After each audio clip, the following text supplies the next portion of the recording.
Right, today we go on to Sutta Discovery 43.4. That is the Majjhima Jivaka Sutta, M55. Now, there are 4 suttas with the name Jivaka in it. This is one of them in the Majjhima, and there's one more in the Anguttara, Book of Eights, called also Jivaka Sutta. So to distinguish these two, I have called the one we're going to study today as the Majjhima Jivaka Sutta. It's very easy to remember because it's located in the Majjhima Nikaya, M55. The second sutta is Upasaka Jivaka Sutta, A8.26. This is about Jivaka's question to the Buddha about a lay follower, what he should do. Then there are 2 other suttas called Jivakambhavana Sutta. Well, this is not actually exactly his name, but rather the name of Jivaka's mango grove, where these 2 suttas were taught. So both of these are in chapter 35 of the Samyutta, and the first Jivakambhavana Sutta is given the infix of samadhis, so it's called Jivakambhavana Samadhi Sutta, S35.160. So of course it's about samadhi, mental stillness or mental concentration. And the other Jivakambhavana Sutta has the infix of Patisalana. It's called infix because the distinguishing term is infixed, embedded in the middle of it. Jivakambhavana Patisalana Sutta, S35.161. So today's sutta is historically a very important one because it talks about a very important issue in Buddhism about meat eating. So before we go into the sutta, let us get to know a bit about Jivaka. Jivaka is famous as a lay disciple. He became a stream winner. He is especially remembered as one of the leading doctor in the Buddha's time. In many ways, you might say he's even, you might say he's regarded as the father of Buddhist medicine because of his vast knowledge of medicine and his practice of healing a lot of people, from various kings to the common people to the monks, and of course he is also the Buddha's doctor. He comes from a very humble background in the sense that he was born of, his mother was a courtesan by the name of Salavati, one of the most beautiful women in Rajagaha. And the mother had an affair with Prince Abhaya, but the mother was very disappointed that she got a boy, and she wanted a girl to to follow her trade. So it's another interesting situation here where normally a woman would want a son, but here she's prefer a woman child. So when the boy was born, she put this boy in a winnowing basket and left it on the refuse heap and just leave it like that. It's not a very happy thing to know. But happily, his biological father, Prince Abhaya, found him and adopted him. So in a sense, the father himself came back to be this child's father. And when people found this baby, they say, oh, he lives, Jivati. So because of that, he's called Jivaka. And since Abhaya himself is a prince, he's also given the name, Jivaka is also given the name Komara Baccha, the one who is supported by or taken care of by like a prince, in other words, someone who lives like a prince, Kumara Baccha. According to some traditions, especially the Sanskrit tradition, the word actually should be Kaumara Bhatya, which means someone who is good or an expert in the illness of children. Kumara means boy, children. In other words, he's good in healing children. So there are different versions of the origin of his names. Anyway, for our sutta today, we look at him as a lady devotee of the Buddha, who is very devoted, who decides to learn the Dharma from the Buddha, and he asked the Buddha this question about killing. So let's go straight into the sutta now. It's on page 84 of volume 43. The middle-length discourse to Jivaka, M55. Thus have I heard, at one time the Blessed One was staying in the mango grove of Jivaka Kumarabhaja outside Rajagaha. So this sutta took place, the venue of the sutta is also in Jivaka's mango grove. Then Jivaka Kumarabhaja approached the Blessed One, saluted him, and then sat down at one side. Sitting thus at one side, Jivaka Kumarabhaja said this to the Blessed One. Bhante, I heard it say thus, they kill living beings for the recluse Gotama. The recluse Gotama knowingly takes meat that has been specially prepared for him. Okay, these are rumors spoken by non-Buddhists, by people who are not too happy with the Buddhists. Right? So, Kumarabhaja is asking for clarification. He asked the Buddha, is this true? And the Buddha says, of course not. This is not true. These people are misrepresenting him. And then he goes on to say, when is meat permitted for the monks? So this is a very important part of the sutta, section 5. There are 3 occasions, Jivaka, when meat should be taken, I say. That is when it is seen, heard, or suspected that it has been specially prepared for oneself. Here oneself, because it's for the monks. No?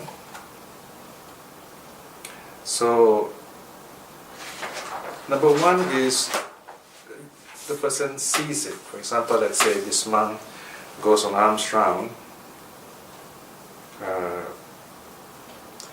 He's the day on the day services where let's say there is a chicken in the house, but then this family invites the monk to the house, and he goes. There is curry on the chicken, curry chicken on the table, and then he finds the chicken is missing. Or even worse, he sees the person killing the chicken, and he knows that this was going to be prepared for him. He should not take it. In other words, he is in a way the condition or the cause for this killing. Number 2, he hears it, that this food is specially prepared for him. So someone tells him, or the house person tells this monk, says, well, I'm specially cooking this dish, chicken dish for you, so he kills the chicken, or kills the pig, and so on. So again, the monk cannot accept this, because then he is the occasion for the killing. And number 3, suspect that the killing has been done for him, for the monk, in other words. Here, the person may not see it, may not hear it, but you look around, you find this chicken or this living animal, which was once living, is now missing, and then there is this cooking going on. So if you suspect it, then again, you should not take it. Of course, you might say that these rules of not, if you're seeing her, the suspect has been killed for you, you should not take it. You might say this also, in a way, applies to a lay person. What is allowed here, of course, is available meat. Of course, there are some modern issues here. Those who study economics might talk about supply and demand. What's interesting here is when we talk about economic supply and demand, we're talking about one way of thinking. It's not the religious way of thinking, it's the economic way of thinking. The concept of supply and demand is an economic concepts. Whereas in terms of a religious situation, the supply and demand doesn't really work in the same way as the economists visualize. Let's say if all the Buddhists in a certain country do not take meat, the killing is still going on, in other words. So that unless the whole country are vegetarian, like for example large parts of India, but even then it's not the whole country. So a situation where the whole country is vegetarian is very rare, we might even say impossible. There is a story about the Emperor Wu of Liang who kind of made a law, or even Asoka's time. It is said in his empire everyone should be vegetarian. But there are some problems here because, for example, in the case of Emperor Wu of Liang, you find that a lot of people have difficulties with their livelihood, and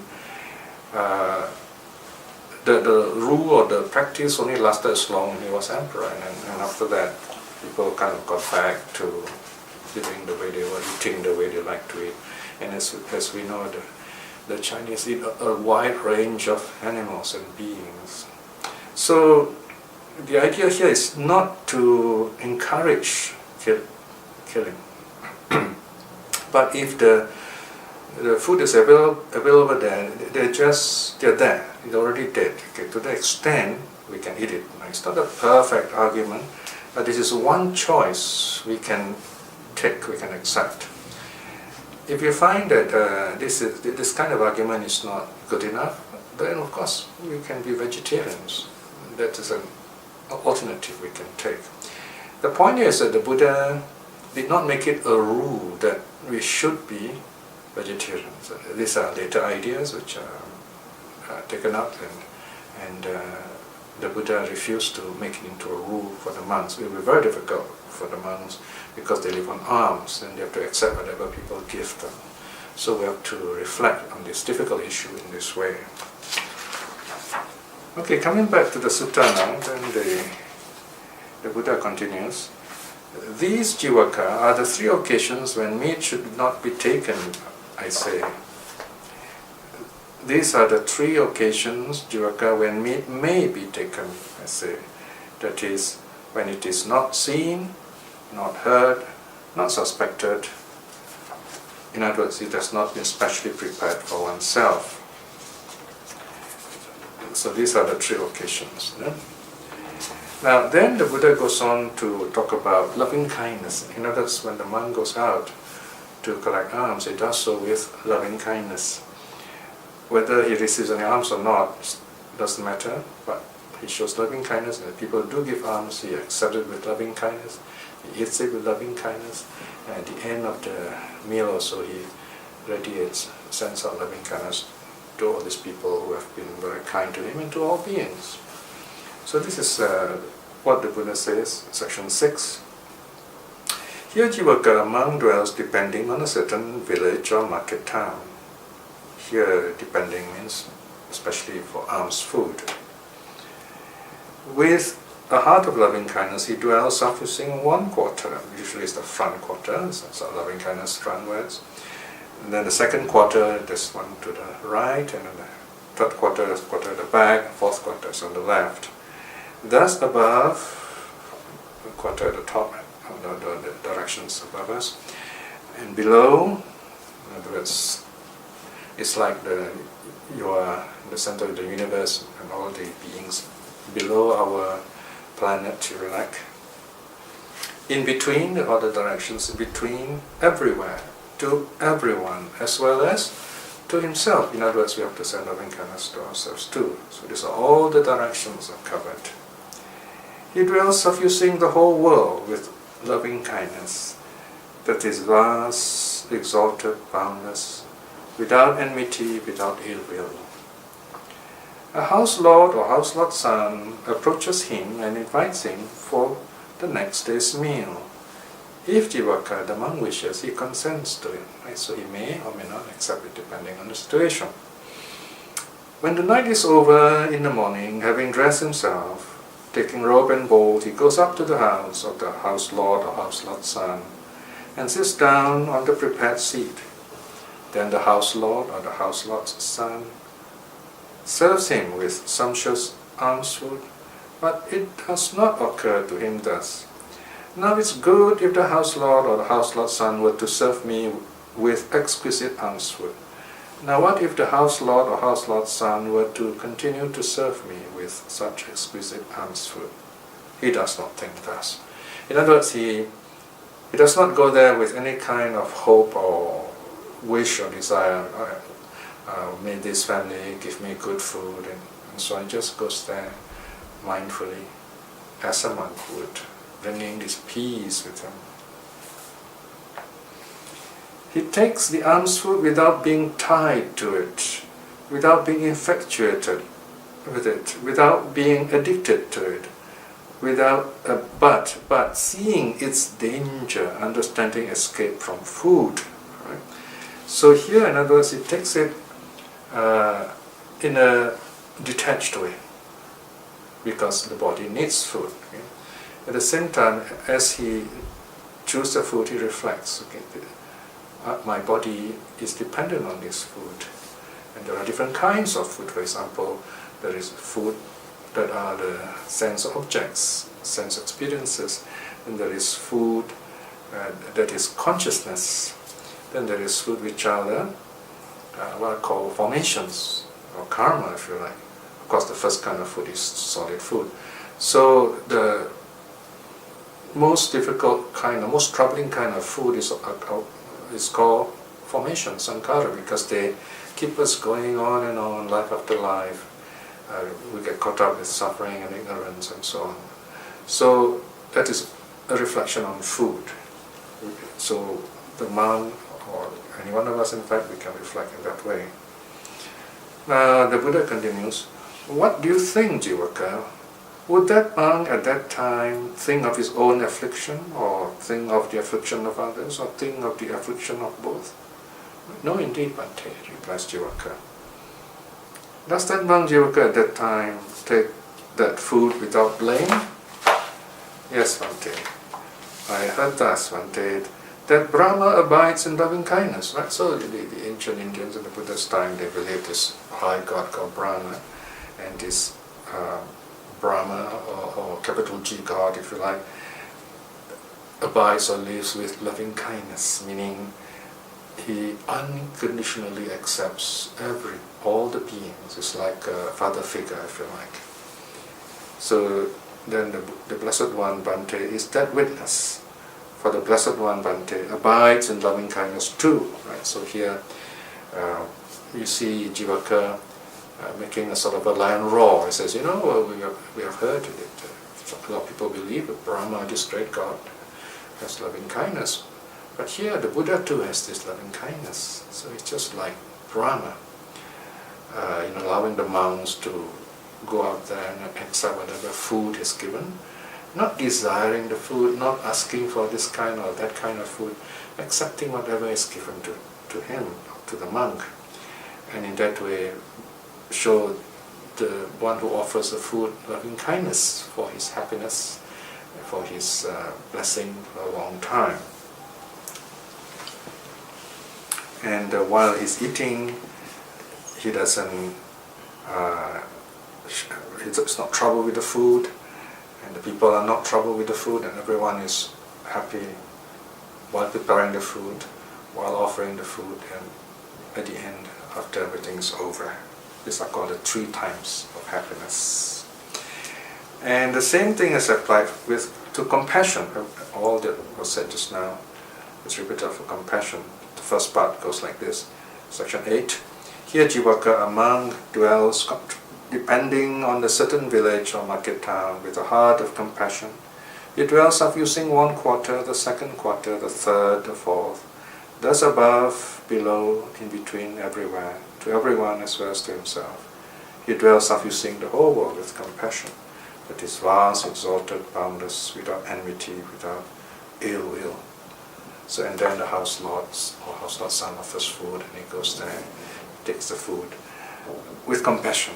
Here compassion means showing kindness to others even when they do not deserve it. Some families might say are poor and they can't afford good food. For example, Mahakassapa would go to these poor people and accept food from them even. They're very poor, and even though they give very poor food, he goes there. He's compassionate to them. And sometimes there are also bad people who want to offer food. And as long as they keep to the rules, they show respect to the monks accept this food from them too, so that they do some kind of good deeds. The monks only do not accept food from those who disrespect the monks or who are not there really to show their faith or generosity to the monks. The reason here is not to punish them, but rather if the monks went to see such people and they did all these things, they're creating more bad karma for themselves. So the monks do not want to be the occasion for bad karma to arise in such people, in other words. And then in the next section, the third Brahmavihara, the third divine abode, is gladness. The monk shows his mudita, his gladness, rejoicing in the goodness of others. So, something like, he says, look at this, all these people who are offering food. Isn't it wonderful? They are working together, sharing their generosity, and happily preparing the food and creating such good karma for themselves, and listening to the Dharma talks after that. So the monk or monks show this gladness, rejoicing in the goodness of these people who make this offering. Again here, this gladness is shown before going because the monk has received the invitation, and the monk shows his gladness while taking the food. And at the end of it, the monk also gives a sort of thanksgiving by way of a Dharma talk, encouraging the lay people to do good, to be happy, to be at peace with themselves. So that's gladness, mudita. Then the fourth quality, or the fourth Brahmavihara, is of course equanimity, right? And equanimity is in section 10. Right? So again here, the monk practices equanimity. In other words, whether the food is good or bad, he's calm, he takes it just as it is. Whether the people, those who are offering food and those who are present, they could be noisy or maybe impolite, he's calm and he's kind of, he's not troubled by them. So this equanimity, in other words, whether it's good quality food, bad quality food, people are rich or people are poor, the monk is at peace with himself. He accepts things as they are, knowing well that we cannot always expect something to be perfect, in other words. And he's let things come, let things go. In that way, equanimity, kind of onlooking, a peace of mind that has wisdom at the same time, inner calmness. This is the most difficult quality to practice, of course, but it is possible to practice, especially for a monk. So these are the four divine abodes which are practiced when the monks receive the alms. In the next section, the Buddha talks of 5 wrong ways of obtaining food. That is the 5 wrong ways for the monks. That they should not be getting food in these ways. Section 12. Now, Jivaka, if anyone prepares a living being specially for the Tathagata, Tathagata is the Buddha, or the Tathagata's disciple, he makes much demerit in 5 ways. Number 1, when he says thus, go fetch that living being, in this way he makes great demerit. Right? So the first one is, he says, get this animal to be killed. That's the first intention to kill. Then 2, when that living being suffers physical pain and mental suffering, as he is led along with a neck halter, and this is the second way he makes great demerit, so the animal is led to be killed.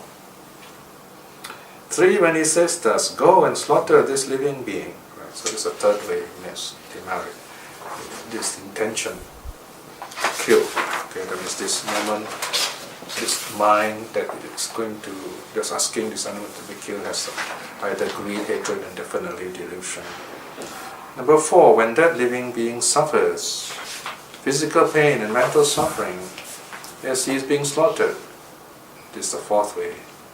the person makes great demerit, right? The animal suffers when it is being killed. 4, when he obtains what is unallowable for the Tathagata or Tathagata's disciple. So this is the 5th way he makes great demerit. Things which are not allowable, because certain things the monk would not take, right? For example, in some cases, some monks may not take garlic or those pungent roots because of their health, right? Of course, monks do not take wine, right? Intoxicants, things like that. And monks do not take food after a certain time, but after noon until next morning at dawn. So the allowable time is from dawn to noon.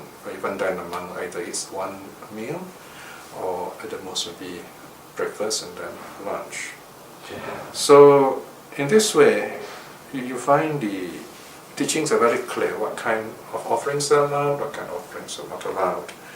So Jivaka is very happy with this teaching, and he decides to take refuge. Section 13 is the closing section. When this was said, Jivaka Kumaravacha said this to the Blessed One. It is wonderful, Bhante, it is marvelous, Bhante. Indeed, Bhante, the monks take only food that is allowable. Indeed, without blame, Bhante, the monks take food. Excellent, Bhante, excellent, Bhante. Just as if one were to place upright what had been overturned, or were to reveal what was hidden, or were to show the way to one who was lost, or to hold up a lamp in the dark so that those with eyes could see forms.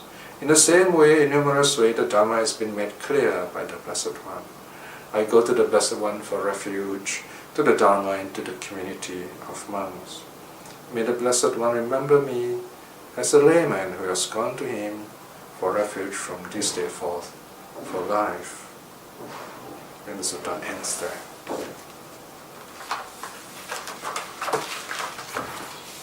And now let us do a short reflection.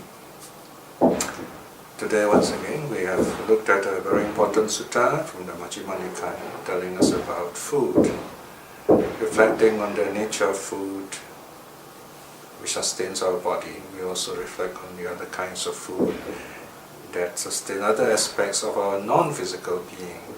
We are all dependent on various kinds of food.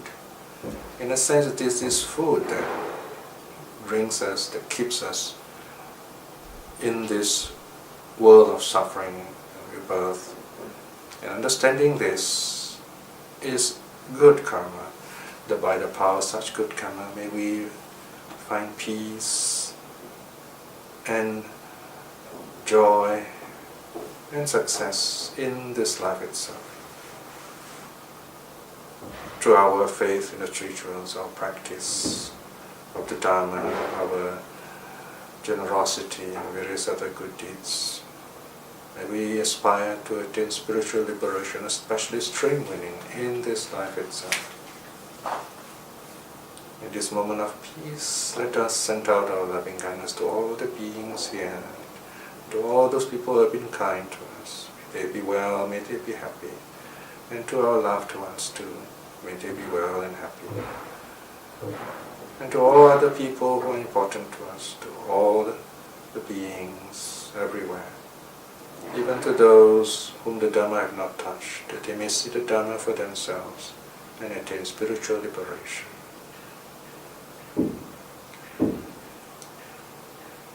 May all beings be well and happy. Sadhu, sadhu, sadhu.